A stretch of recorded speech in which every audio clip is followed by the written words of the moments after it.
Look, if you're somebody that's consumed my content before, you know that everything I talk about pretty much comes from a place of wanting to make it better. How can we improve? How can we make progress? So that is the only way I view things, even stuff that's very emotional and personal to me, like U.S., Iran, some of the challenges that we faced in the past before. So the disclaimer I want to give you up front is if you have a hard time being objective right now, or if you have a hard time being able to watch a video and reasoning today because your emotions are too high, I suggest you not watch this video today or maybe this week. Maybe watch it 2 weeks from now, but don't watch it today. I completely respect you for doing that. Now, having said that, the other thing I want you to keep in mind is the fact that Valuetainment is very comfortable talking about controversial topics.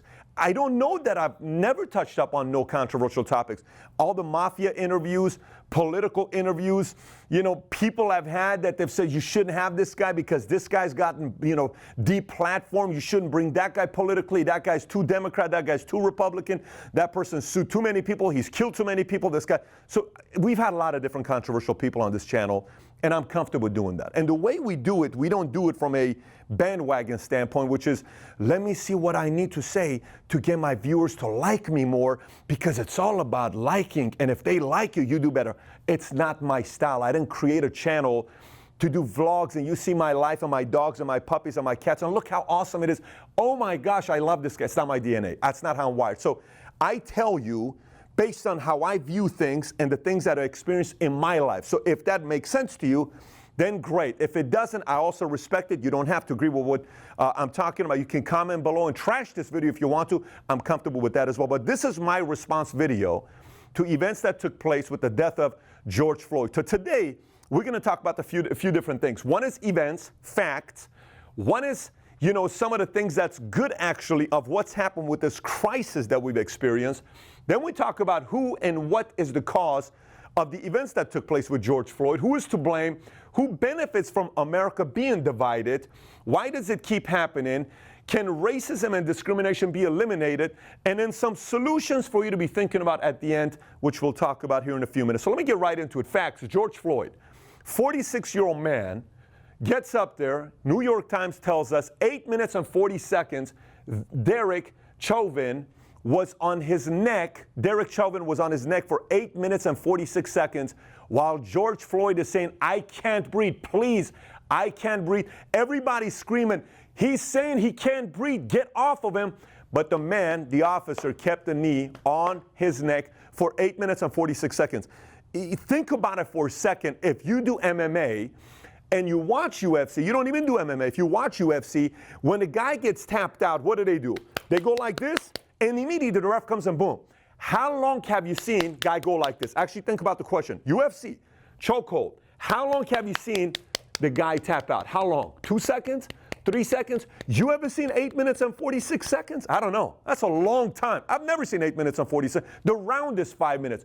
What are you doing for 8 minutes and 46 seconds? And you got 4 other people there that could actually help you out, 3 other people, and nothing happened. So absolute disgrace for what took place, and I'm not surprised that it upset a lot of people. Now, the people involved, Derek Chauvin obviously is the main officer with the knee on the leg, 37-year-old, by the way.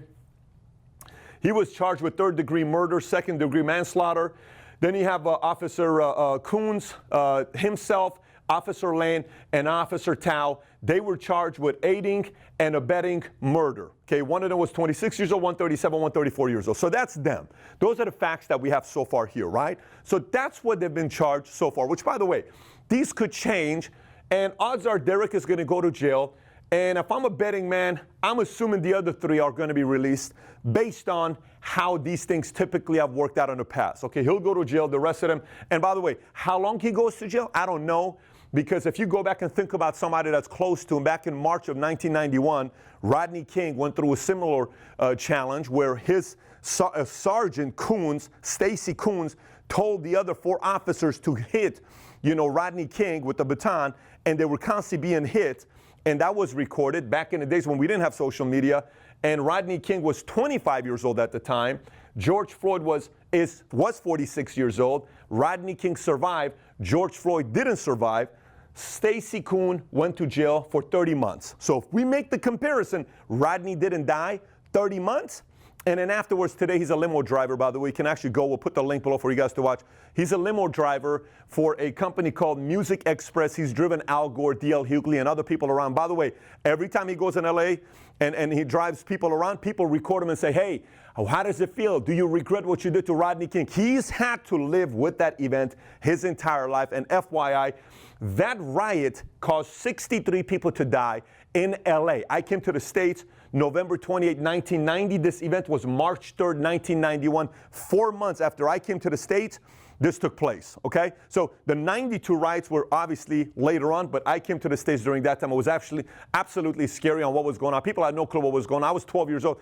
I didn't speak English. You turn on the TV, everybody's agitated, and I'm in the middle of it in LA. So those are some of the people involved here. So we don't know how long he should get, but it can be life, but it's going to be definitely more than 30 months. So that's one thing. We'll see what's going to happen there. The other person that's involved in this case is the camera person, which is a 17-year-old young lady, Darnella Frazier, who's recording the entire time herself. And while she's recording it the following day, her video is the one that goes viral. And you can see there's a video of her talking, saying, I cannot believe what happened. It happened right here. She's crying in tears. People are trying to comfort her. Happened right here. The video went viral. I cannot believe I witnessed this whole thing. She's talking about this. So those are some of the events. Now, let's talk about the next part on why she plays such an important role. The worst invention for bad cops and criminals, the worst invention for bad cops and criminals is this right here. This is by far the worst invention. This right here is the worst invention for bad cops and criminals. I've sat with many mafia members. I've sat with Sammy the Bull Gravano, Michael Francis, Frank Collada. I mean, you name them, I've probably, Philip Leonetti, Ralph Natali, all the bosses, anybody that's pretty much a boss or somebody that was an influential figure in the mob world, I've pretty much sat down with them, right? They will tell you this is the worst time to be a mobster. Why? Because of phones.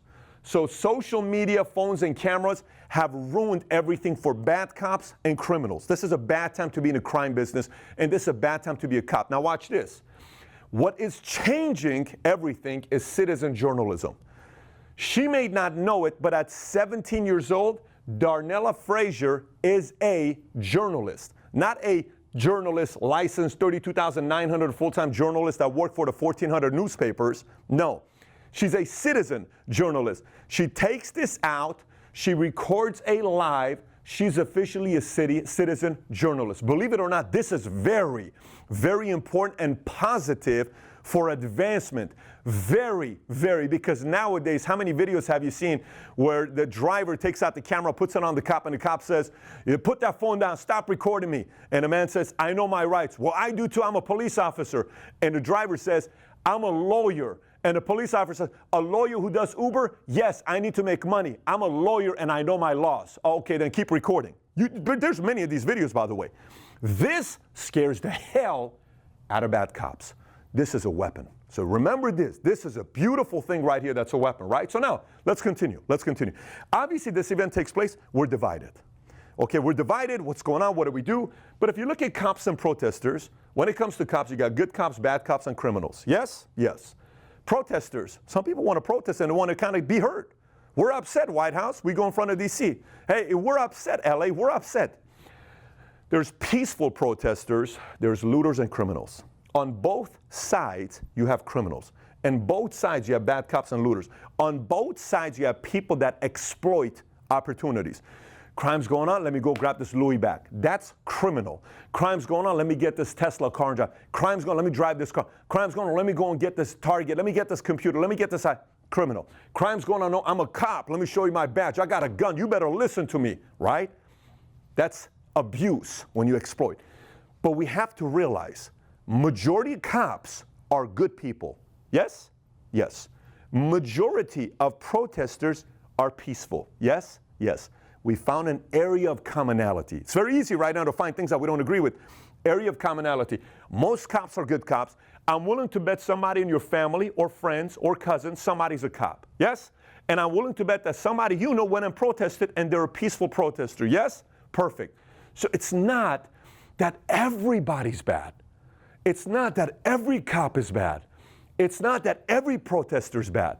It's the fact that there are one that make the rest look bad. There are a few that make the rest look bad. We can't forget about this. Now, I also understand this topic being an emotional topic, I did a video the other day with I actually did a Zoom with all my brokers in the company, and I asked everybody to have an emergency meeting for me to have my say with them, so they heard it from me first before I make the video for you. I didn't want to make the video on Valuetainment and then make the video to you. This whole event took place at the end of the month, and the end of the month for my business, the busiest days where I'm working 16, 17-hour days because it's closed out and was the biggest month we ever had in May.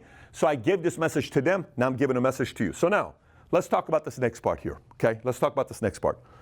It's very easy when you are not emotionally attached to a situation to give your opinion on things. Let me explain. It's very easy while we're talking about this here and I'm writing the stuff out, I'm preparing for my notes. Our food comes from Jersey Mike. I tell one of my guys here, and I said, look, if your father just passed away, you're emotionally grieving. If my father's never passed away, I don't know the pain. But I can say, I understand. I wish you nothing but the best. It's going to be all right. Time's going to heal all wounds. You know these things that people say, right? How do I know?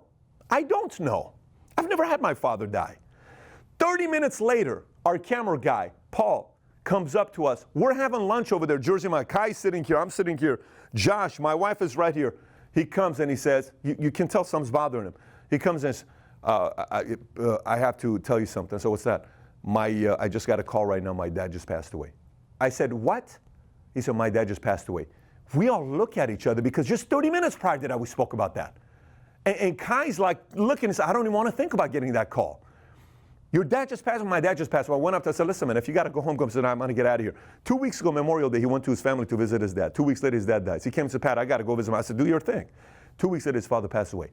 My dad is still alive. I can say, man, I am so sorry. I feel your pain. I don't know the pain. I don't know the pain.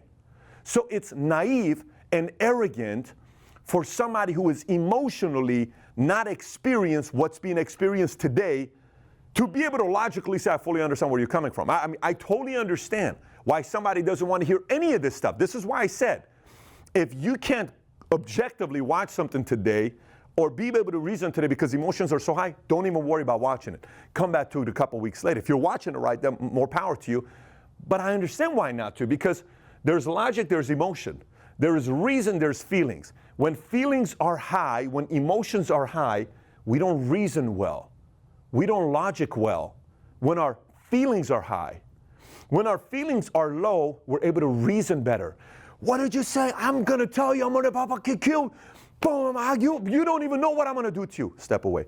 1 minute, 2 minutes, 5 minutes, 1 hour, 2 hours, 3 hours. Yeah, man, that's going to get ugly. I'm glad I'm calmer now. Things are better, right? In this situation, 1 day, 2 days, 3 days, 4 days, 1 week, 2 weeks, 3 weeks, calmer, right? Because we're able to reason better.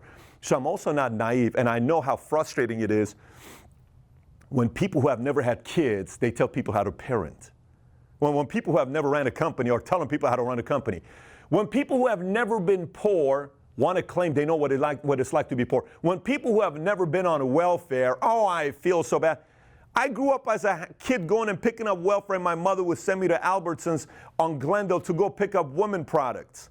As a 13-year-old kid, you know what's the worst thing a 13-year-old kid wants to do is that. But I also know what it's worth a couple hundred. Why? Because I was there, hated it, changed it. Chappelle said, when I was a kid, my dad would tell me, turn off the heater, turn off the heater. I got so sick of it, I told my dad, I'm going to make so much money that I can leave the heater on as much as I want because I'm sick of being broke, right? That can produce different kind of emotions if you use it properly. So now, that's this part. Fine.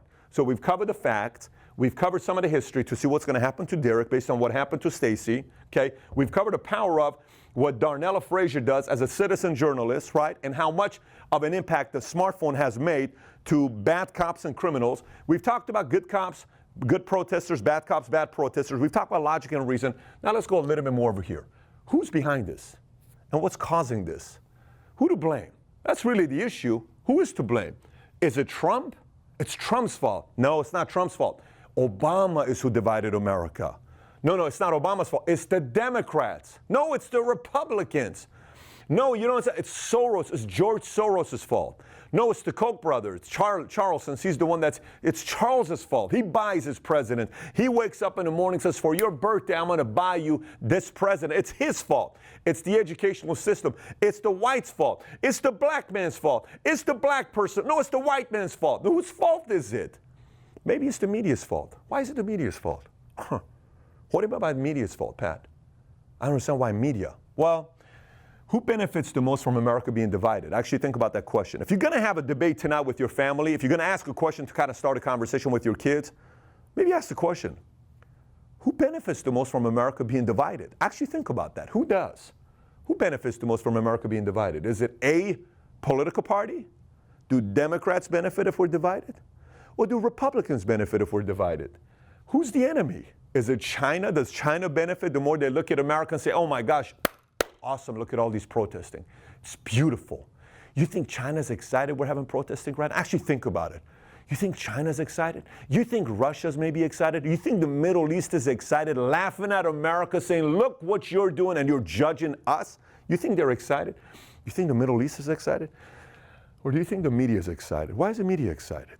Why is the media excited? Why is the media actually excited? Well, the media is excited because if Darnella Frazier has her video and she's going live, and she's got 100,000 people that are watching her live, guess who's winning? Facebook is winning. Facebook, did you see, link, oh, watch this. No way. Facebook wins. Traffic. Facebook's a form of media, right? Did you see on the news? Did you see the news? Did you see the news? Watch this news on the CNN, Fox, MSNBC. Who wins? Media wins. The more divided we are. The less divided we are, the less we watch TV. Now watch this. Person asked me a question, says, you know what? You know, this one CEO that I'm mentoring, he says, I'm in the pastry business, and I make these cookies, is what he makes, whatever he calls them. I make these pastries. I said, and he's afraid, is that a good market to be a part of? I said, when do people buy pastries? Good times or bad times? I don't know. I said, okay, let me ask this question a different way. When do people drink alcohol more? Good times or bad times? When do you drink more alcohol? When your marriage is doing great or you just got a divorce? Your wife leaves you, your husband leaves you, you go to the bar, you're drinking. When do you drink alcohol? When do you smoke cigarettes? When stress is high. When stress is high, there's a lot of great industries that do well, including who? Media. Do you really think media wants to see United States of America? Do you really think that? I don't know. Do you really think they're excited about us getting along? Do you really think it profits them? I don't know. Let's continue. Why does it keep happening? Why does it keep happening? I have a conversation. I'm the guy that likes to ask everybody, so what's on your mind? What do you think about what's going on? Why does this keep happening? Can we really stop this from happening? Really? Can racism, discrimination really be eliminated? Do you really think racism and discrimination can be eliminated? Do you really think that? Do you really think racism and discrimination can be eliminated? By the way, when we think about racism, all we think about is what? Racism of whites to blacks, right? Racism of whites to blacks. I can tell you, for me, when I was a kid going to high school, when I went to high school, all the kids that had their nice cars parked outside, the BMW convertibles, were white, a lot of them. And I was a Middle Eastern from a divorced family, mom and dad broke, and I'm driving a 1979 Honda hatchback, yellow, and it only goes drive, it doesn't go reverse. $500 is all my dad could afford to buy a car for me, a 1979 Honda Accord. And I'm looking at all these BMW people, and I'm competing with all these guys. You don't think secretly you're sitting there saying, you know what, you privileged little bam, bam, bam, bam, bam. Of course. I was in a way not excited about it. So who is really racist? Can blacks be racist against whites, or is it just whites against blacks? Are there black people that don't like white people? Are there white people that don't like black people? Are there Latinos? Racism's not going away. It's just a flat out thing. I think one of the biggest challenges for people to think that racism is 100% going to go away. Yes, it is less today than it was 20 years ago, than it was 50 years ago, than it was 100 years ago. Than it was. If a person says, how could you say that? Look what's happening to America right now. How could you say that? Yeah, how could you give the argument of the fact that we don't, racism is not more today than it is before? Because it's not. We share everything. We go same restaurant. We go everywhere together, right? There's no such thing as we don't go to a certain place or the other. It is better today than it was before. Will it 100% be eliminated? I don't know about that. Why? We're always discriminating and judging people. We discriminate people based on their colors all the time. We discriminate people against their height. Look how tall he is. We discriminate against weight. We discriminate against nationality. We discriminate against small feet. You ever seen men that have small feet? What do you tell them? Oh, look at that guy. The guy with size 6 feet shoes. What's the first thing you say when you see a man with small feet? Actually think about it. That's a form of judging, discriminating, right? What do we do when we see people with small hands? Oh, look at Trump's got small hands. Remember when the whole thing was about small hands? What do you do when you shake someone's hands? It's very small and it's like sweaty. You know those hands when you shake them, like, oh my gosh. You walk, did you see how small that guy's hands were? Did you? That's a form of discriminating and judging somebody, right? Bald, big nose, big ears, clothes, watch, tattoos. Oh, he's got tattoos. He must be a tough guy. Oh, that guy doesn't have tattoos. He must be just a stuck-up guy, a square guy. Look at him. He doesn't have any tattoos. You get judged whether you have them. You get judged whether you don't have them, right? Car, what you drive, no matter what. Is this really going to go away? You really think that's 100% going to go away? You really think that? I don't think it's going to go. You're at Venice Beach. You're about to pick your team, okay? You got 5 guys lined up. You got first pick. One of the guys is a 7'1" white guy. Everybody else is black. They're all 5'8", 5'9", 5'11". You're playing basketball. Who do you pick up? The 7'1" white guy. You're discriminating. It is a form of a discrimination. You're picking that. Why don't you pick the other guy, right? You got an audience. You're looking at 5 people. You want to pick to be your financial advisor. Out of the 4, 3 of them are wearing ripped shorts and ripped shirts. One of them is wearing a nice Xenia suit, Ferragamo shoes and buckle, and a nice Rolex watch. Which one are you hiring to be your financial advisor? You understand what I'm saying here? That's a form of discrimination. We all jump to conclusion and judge people all the time.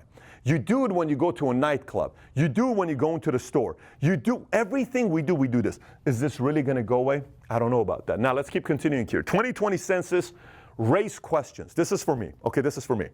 Who do I identify with? I'd go and say, what's my race, today? What you see on the list, if you want to pull it up, you can go 2020 census race question. It says white, I'm not white.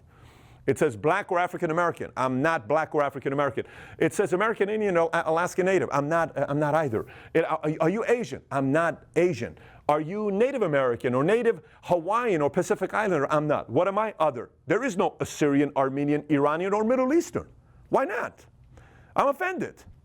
When I came to the States, it's crazy when I came to the States is, I was called this in Germany and in US, but more here than in Germany. I was called turban head. I was called camel jockey.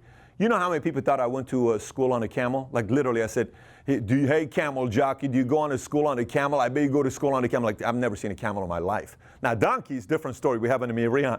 We don't have camels. I've never seen a camel. So I bet you go on a school on a camel jockey. I've been called a terrorist many times. By the way, in the Army, I've been called it many times. Taliban, you name it. Anything like that I've been called. So now watch what happens with me.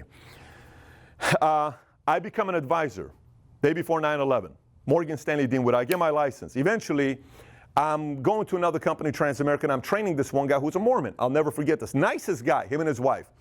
I met him when I'm in the elevator going down to Universal Studios movie with my girlfriend at the time. I see these 2 guys making out hardcore. I'm like, dude, this is a little out of control. Like kissing and touching and all this other stuff. I'm looking at my girl. I'm like, wow, pretty good for these guys, man. Like, maybe we should team up right now as well and kind of getting on the elevator because these guys are going at it, right? So finally I'm like, hey, why are you guys so crazy? Oh, we just got married 3 hours ago. Oh, okay, then you got it. So you got married and your honeymoon is, yeah, it is. We're just you're just a basic little man. Okay, cool.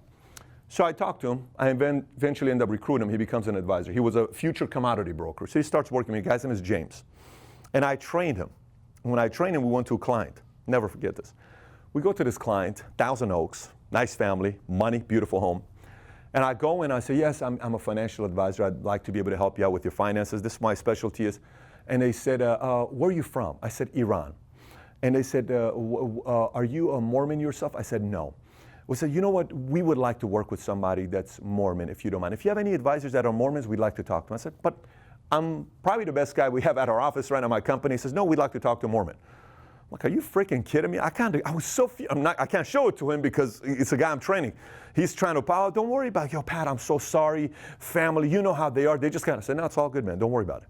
But I was upset. You have no idea how pissed off I was when that took place because I don't want to be judged with what I am. When I started an insurance company, it's one of the most annoying stories ever for me. I started an insurance company, and this big company, you know the name, it's a massive company, Fortune 100 company, very big company. We're at an event at Napa Valley, and my son is 6 months old, and I took my dad and my wife, and they're going to different events, and the main guy,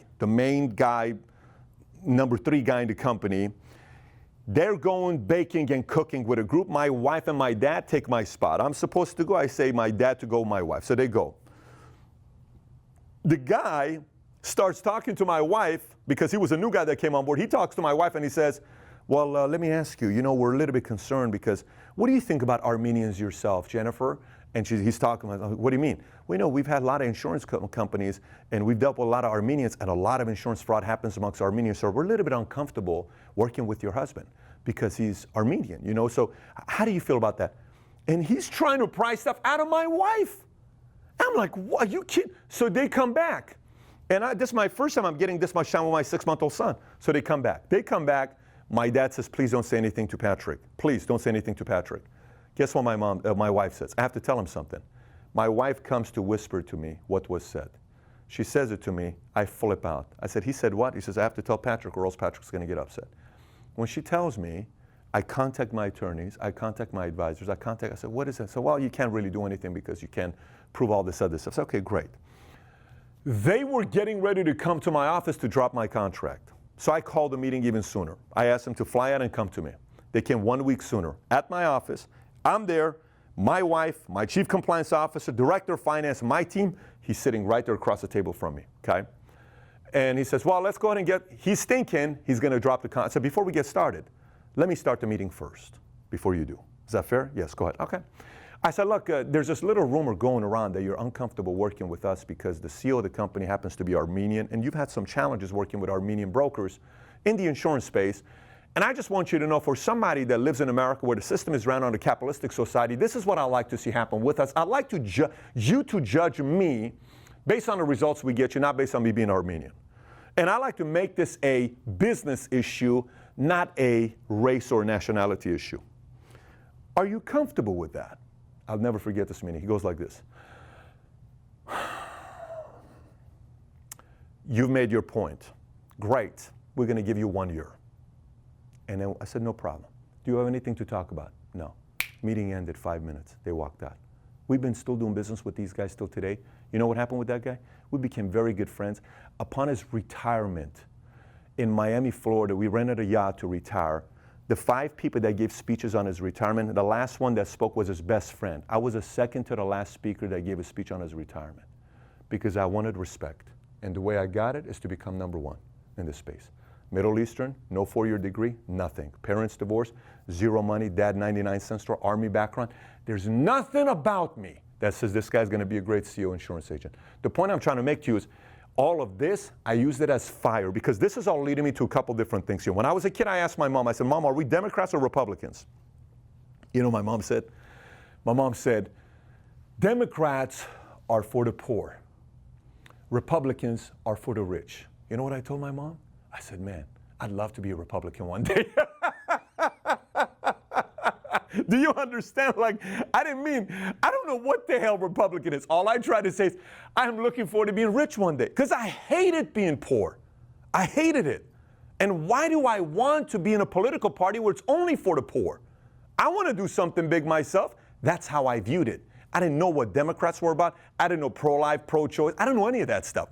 I just knew one party's for the poor, one party's for the rich. So in my mind went to, why would I want to be for a party that looks at me as being poor? I don't want you to look at me as poor. I've never liked when somebody looks at me as being poor or being a victim. So now I don't want you to look at me as being poor. I'm rich. I'm in America. I'm rich. It's better than being in Iran. I'm such a rich person just to be in America. Just give me an opportunity. Let me prove myself. That was the mindset, right? So if you look at voting today, and again, this is a mainly African-American topic here. And by the way, my company, 18% is African-American, just so you know this. 18% is African-American. We're a company that's very much a big African-American community. I got great relationship with all of them. Phenomenal relationship with all of them. And by the way, they're not Republicans. They're Republicans, Democrats, independents, and those who could care less about politics. They're business people is who they are. Let's talk about voting.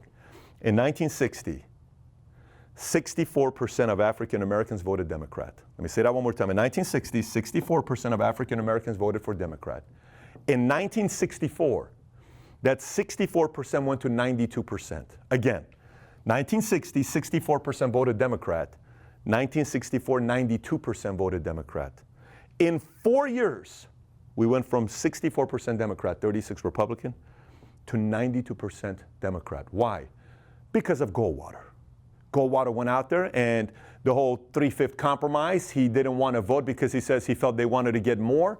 And I came on and said, wait a minute, that Republican, because for the longest time, African Americans were, the Republican side. Jackie Robinson was campaigning for the Republican side. You can go back and look at all that stuff and what happened because Abraham Lincoln was the first Republican. He was the guy that won civil rights, and the guy gets assassinated because all these slave owners are like, wait a minute, what are you doing to our business? Are you out of your mind? No, I'm not with it. This is what we're doing. So most African Americans that I know, they're very conservative. They're raised, a lot of them, very, very conservative folks, right? But that changed voting-wise. From 1964 till 2020, African Americans have given the Democratic votes to them. All of it. From 1964 to 2020, blacks have voted Democrats. 88 to 92% of the time, it's been all Democrats, right? So the question you got to ask yourself is, how's that work for you? What's happened?